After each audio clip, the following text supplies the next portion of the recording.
क्योंकि आप अमित शाह को भी जानते हैं, जेल याफ्ता हैं, तड़ी पार हुए थे, तो उन्हें तो लगता है कि उनका भाई जेल में गया है। और इसी तरीके से और भी लोग हैं, चाहे वो योगी आदित्यनाथ क्यों ना हो, उनके खिलाफ कितने सारे क्रिमिनल। तो ये एक ही थाली के चट्टे बट्टे लिखने लगते हैं इनको, कि जिसके खिलाफ केस होता है हम सब जानते हैं। गृह मंत्री रहने लायक था भी नहीं है आदमी पहले से, आज भी नहीं है। पता नहीं क्यों ज़बरदस्ती हम लोग वोट दे करके किसी को सर पे बिठा लेते हैं, जैसे मोदी है, शाह है, इन लोगों को। अब इसमें अगर थोड़ी सी भी अमित शाह में अगर अकल होती तो ये कानून और संविधान का साथ देता और तरीके से बात करता, तरीके से सपोर्ट करता। लेकिन हो सकता है कि अमित शाह का घर का पैसा लगा हो इस चैनल में, इसलिए इस तरीके से बौखलाहट दिख रही है। ये बख्शी जो है, ये उसमें धब्बा है काला, बहुत बड़ा। उसका कारण ये है कि मेजर जनरल, ठीक है, ये रिटायर हो चुके हैं, अपना नाम के आगे मेजर जनरल लगाना इनका अधिकार है, सर पे टोपी फौजी लगा करके ये जा करके जंतर मंतर से लेके कहीं भी अपना विरोध कर सकते हैं। लेकिन जिस तरीके का इनका बर्ताव है, जिस तरीके का ये बर्ताव है, जिस तरीके से चीखा चिल्ली करके पागल की तरह बोलते हैं, ये जो है ये इनकी मानसिक असंतुलनता का एक प्रतीक है। मुझे लगता है कि इनका दिमाग जो है वो मेंटल हॉस्पिटल में चेक कराना चाहिए, क्योंकि अगर ये सही मायने में फौजी है तो ये भारत का साथ देगा, भारत के संविधान कानून का साथ देगा, और ना कि इस तरीके की भाषा बोलेगा कि ये भारत है, इसको तुम लोग चीन बना रहे हो और पाकिस्तान बना रहे हो। हकीकत मान के चलिए कि ये व्यक्ति असंतुलित मानसिक परिस्थिति से गुजर रहा है। आप इनकी जो ये विरोध करने वाले, प्रदर्शन करने वाले लोग हैं, वहाँ जा कर के आप खाली इनको ये पूछ लो कि अर्नब गोस्वामी कि कितने चैनल हैं, तो जवाब नहीं दे पाएंगे। उन्हें यही नहीं पता होगा कि 2 चैनल हैं। वो जाकर के सिर्फ पूछता है भारत करता रहेंगे। लेकिन हाँ भैया अर्नब, अब बताता है भारत कि बेटा तुम जेल में हो, वहीं ठीक हो, लेकिन अगर तुम निर्दोष हो तो बाहर आ जाना, कोई दिक्कत नहीं, फिर चीखना चिल्लाना। लेकिन अगर तुम दोषी हो तो 10 साल तक की सजा के लिए तैयार भी रहना।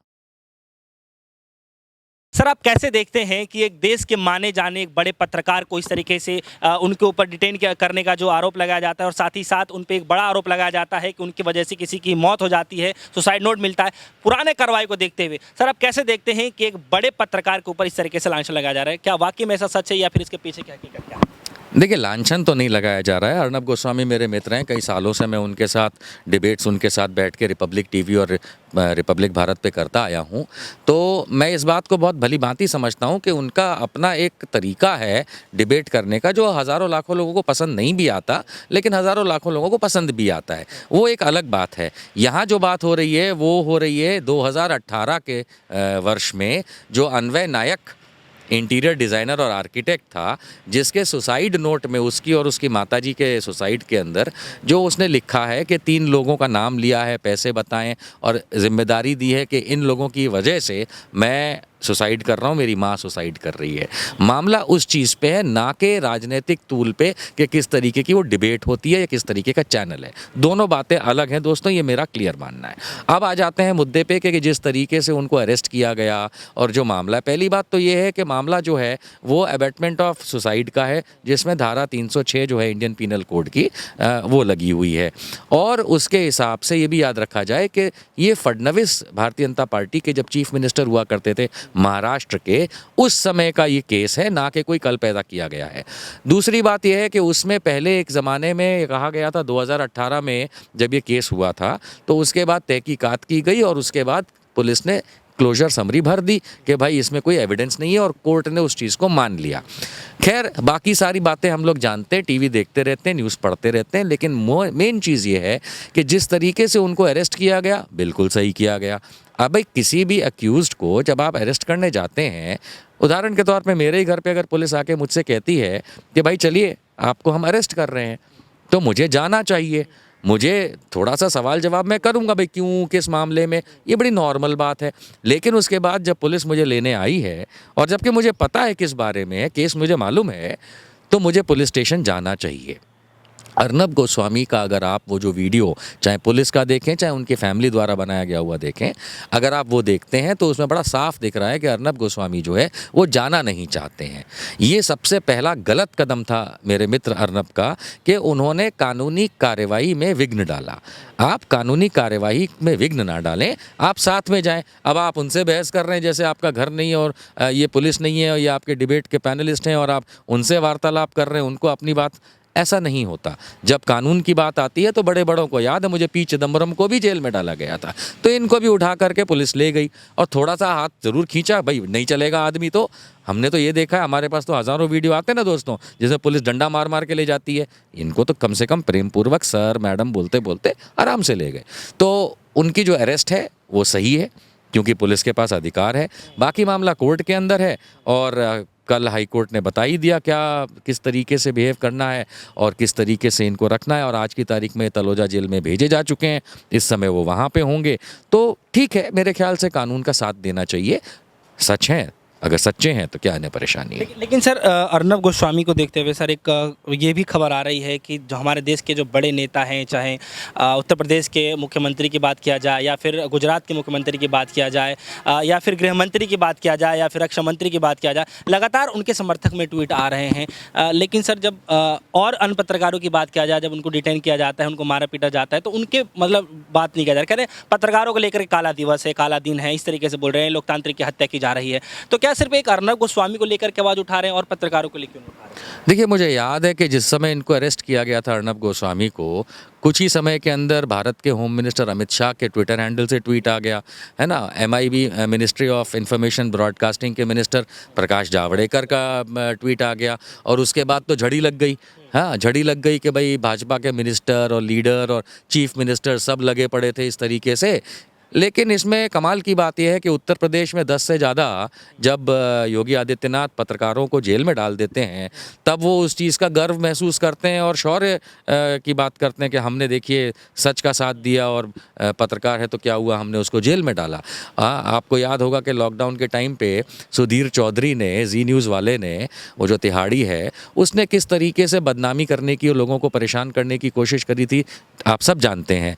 तब तो इनकी चोंच नहीं खुली उसके खिलाफ। लेकिन जस्ट बिकॉज महाराष्ट्र में इस समय नॉन बीजेपी सरकार है, गैर बीजेपी सरकार है, जबकि ये मामला बीजेपी सरकार के समय का है, तो इन बड़े बड़े नेताओं को, बड़ी ऊपर पोजीशन पे बैठे लोगों को इस तरीके से एक व्यक्ति जो कि ये माना गया है कि एक्यूज्ड है और इस समय जेल में भी है, उसका साथ देना, ये पहली बात तो शोभा नहीं देता, लेकिन दूसरी बात वो लोग ज़रूर देंगे क्योंकि आप अमित शाह को भी जानते हैं, जेल याफ्ता हैं, तड़ी पार हुए थे, तो उन्हें तो लगता है कि उनका भाई जेल में गया है। और इसी तरीके से और भी लोग हैं, चाहे वो योगी आदित्यनाथ क्यों ना हो, उनके खिलाफ कितने सारे क्रिमिनल। तो ये एक ही थाली के चट्टे बट्टे लिखने लगते हैं इनको कि जिसके खिलाफ केस होता है, हम सब जानते हैं कि भारतीय जनता पार्टी जिसके खिलाफ बड़े बड़े केस होते हैं उसमें अपनी पार्टी में लेके, कहते हैं ना, वो वॉशिंग मशीन में डाल के वाइट वॉश करने की कोशिश। तो उन सबको यही लगा कि ये तो हमारी बिरादरी का है, जिसके खिलाफ केस होते हैं, जेल जाता है, तो इसका साथ दो। वो बात और है कि रिपब्लिक टीवी के अंदर मेरे ख्याल से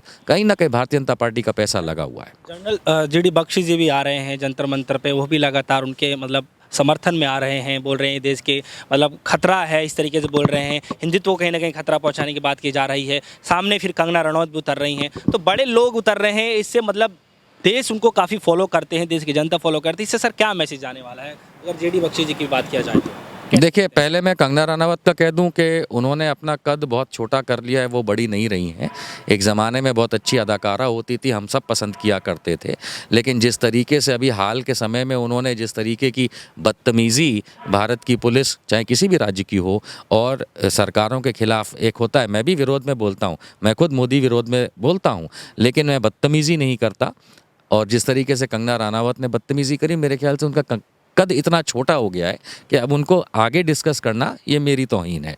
बात ज़रूर आती है major general retired GD Bakshi की, तो मेरे ख्याल से मैंने बहुत सारे डिबेट किए उनके साथ, मैं पैनल पे साथ में बैठा हूँ और बहुत सारा झगड़ा फसाद हुआ है। मेरे को ऐसा लगता है कि भारत में जो ओलिव कहा जाता है, ओलिव मतलब जो यूनिफॉर्म का कलर होता है आर्मी का, ये बख्शी जो है ये उस पर धब्बा है काला, बहुत बड़ा।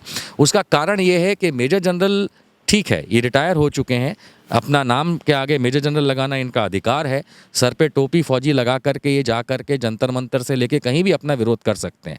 लेकिन जिस तरीके का इनका बर्ताव है, जिस तरीके का ये बर्ताव है, जिस तरीके से चीखा चिल्ली करके पागल की तरह बोलते हैं, ये जो है ये इनकी मानसिक असंतुलनता का एक प्रतीक है। मुझे लगता है कि इनका दिमाग जो है वो मेंटल हॉस्पिटल में चेक कराना चाहिए, क्योंकि अगर ये सही मायने में फौजी है तो ये भारत का साथ देगा, भारत के संविधान कानून का साथ देगा, और ना कि इस तरीके की भाषा बोलेगा कि ये भारत है, इसको तुम लोग चीन बना रहे हो और पाकिस्तान बना रहे हो। हकीकत मान के चलिए कि ये व्यक्ति असंतुलित मानसिक परिस्थिति से गुजर रहा है। देश के गृह मंत्री ही जब समर्थक में जा रहे हैं तो और लोगों से क्या उम्मीदें लगाई जा सकती अब ये तो भारत की कमनसीबी है कि जो देश का गृह मंत्री है वो कपिल मिश्रा और अनुराग ठाकुर के सामने तो कदम उठाने से रहा, और जस्ट बिकॉज ये उद्धव ठाकरे की सरकार के तहत कदम उठाया गया है तो इन्हें बड़ी परेशानी है। गृह मंत्री रहने लायक था भी नहीं है आदमी पहले से, आज भी नहीं है।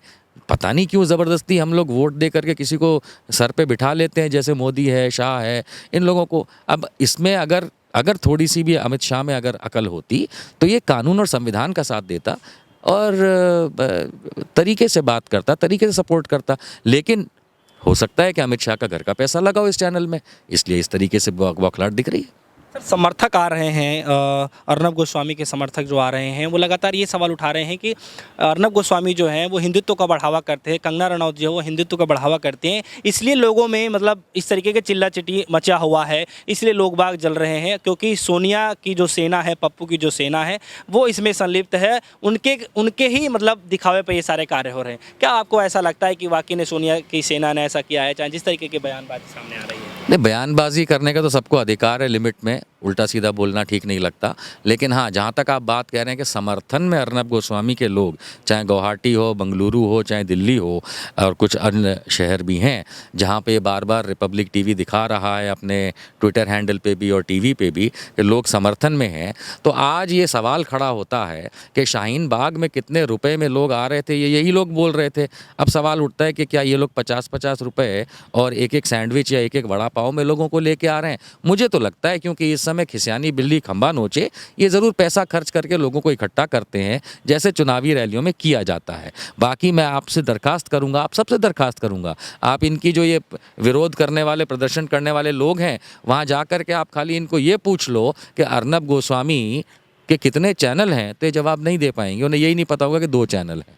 वो जाकर के सिर्फ पूछता है भारत करता रहेंगे। लेकिन हाँ भैया अर्नब, अब बताता है भारत कि बेटा तुम जेल में हो, वहीं ठीक हो, लेकिन अगर तुम निर्दोष हो तो बाहर आ जाना, कोई दिक्कत नहीं, फिर चीखना चिल्लाना। लेकिन अगर तुम दोषी हो तो 10 साल तक की सज़ा के लिए तैयार भी रहना।